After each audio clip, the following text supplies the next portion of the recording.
flood warning for the following county: San Bernardino, California.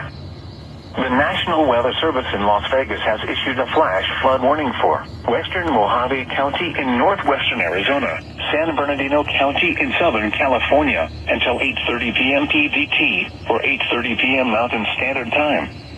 At 5:21 p.m. PDT, or 5:21 p.m. Mountain Standard Time, Doppler radar indicated thunderstorms producing heavy rain near Needles. Between 0.5 and 0.75 inches of rain have fallen just south of Needles Airport. Additional heavy rain was falling near Goffs. Flash flooding is ongoing or expected to begin shortly. Hazard: life-threatening flash flooding.